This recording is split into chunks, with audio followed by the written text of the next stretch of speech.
Ayushman Bharat card గురించి government of India స్వయంగా మోడీ గారే బాగా ప్రచారం చేస్తున్నారండి. మీరు కూడా చాలామంది చూస్తున్నారు. అయితే అసలు ఈ కార్డు ఉందా మీకు?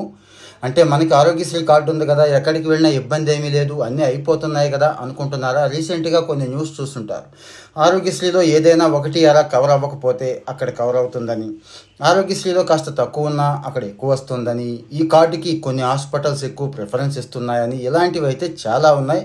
అది రూమర్సా నిజాలా అనేది మీకే తెలియాలి. విషయం ఏంటి అంటానా, గుండె క్యాన్సర్, కిడ్నీ దగ్గర నుంచి అన్ని రకాల జ్వరాలు, అంటే మలేరియా దగ్గర నుంచి డెంగ్యూ, చికెన్ గున్యా, వీటికి కూడా మోకాలి మార్పిడి దగ్గర నుంచి కంటి శుక్లాల వరకు ఇవన్నీ కూడా ఈ ఆయుష్మాన్ భారత్ స్కీమ్లో కవర్ అవుతాయండి.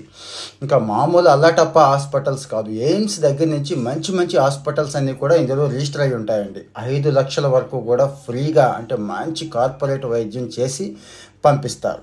గవర్నమెంట్ ఆఫ్ ఇండియా ప్రాజెక్ట్ కదా, గవర్నమెంట్ కొన్ని లక్షల కోట్లు ఖర్చు పెడుతూ ఉంటుంది ఇలాంటి స్కీమ్స్ మీద. ఉపయోగించుకోవడం మనకు తెలిసి ఉండాలి అంతే.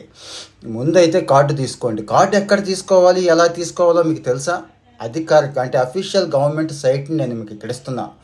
అక్కడికి వెళ్ళండి, మీ మొబైల్ నెంబర్ ఎంటర్ చేయండి, ఓటీపీ వస్తుంది. ఆ తర్వాత ఆధార్ వగేరా వివరాలు ఇవ్వండి. కార్డు వెంటనే డౌన్లోడ్ అయిపోతుంది. సరిపోతుందండి. అంటే అత్యంత పేద వర్గాలు అనుకుంటున్నాం కదా, వైట్ రేషన్ కార్డు అందరికీ అప్లై అవుతుంది. ఇలాంటివి షేర్ చేయండి మరి.